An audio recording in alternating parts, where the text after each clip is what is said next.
साहस की लहरें। एक समय की बात है, एक छोटे से तटीय गांव में आर्या नाम की एक युवती रहती थी। उसकी आंखों में समंदर को पार करने का सपना था। बचपन से ही वह समुद्र की गहराइयों और दूर दूर तक फैली लहरों से मंत्रमुग्ध थी। आर्या का दिल रोमांच और चुनौतियों की ओर खींचता था और वह तय कर चुकी थी कि एक दिन वह अपने सपनों का पीछा करेगी। आर्या का परिवार और गांव वाले उसकी इस ख्वाहिश को सिर्फ एक बच्ची का भ्रम मानते थे, लेकिन आर्या ने कभी हार नहीं मानी। उसने अपने साहस और ज्ञान से एक छोटी सी नाव तैयार की, जिसका नाम उसने निर्भया रखा। उस दिन का सूरज उगा जब आर्या ने अपने सफर की शुरुआत की। समुद्र शांत था, लेकिन उसकी आंखों में जुनून की लहरें उमड़ रही थीं। शुरुआत में सब कुछ ठीक चल रहा था।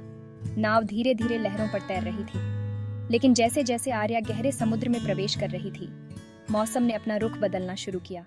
अचानक आसमान में बादल घिराए और तेज हवाएं चलने लगीं। लहरें विशाल होती चली गईं, जैसे समुद्र उसे चुनौती दे रहा हो। आर्या ने हिम्मत नहीं हारी। उसने नाव की दिशा को संभाला और खुद को तसल्ली दी कि यह उसका सबसे बड़ा इम्तिहान है। कुछ देर बाद आर्या की नाव एक विशाल तूफान में फंस गई। लहरें उसकी नाव को इधर उधर धकेल रही थीं, लेकिन आर्या ने अपने हाथों से नाव की पतवार को मजबूती से थामे रखा। अचानक एक तेज लहर ने उसे उछाल दिया और वह नाव से गिर गई। समुद्र की गहराई में गिरते हुए आर्या को महसूस हुआ कि यह उसकी परीक्षा की घड़ी है। वह हाथ पांव मारती रही, संघर्ष करती रही और अंत में अपने अदम्य साहस के साथ फिर से नाव तक पहुंची। उसने खुद को नाव में खींचा और तूफान से जूझते हुए अंततः समुद्र की शांति तक पहुंच गई।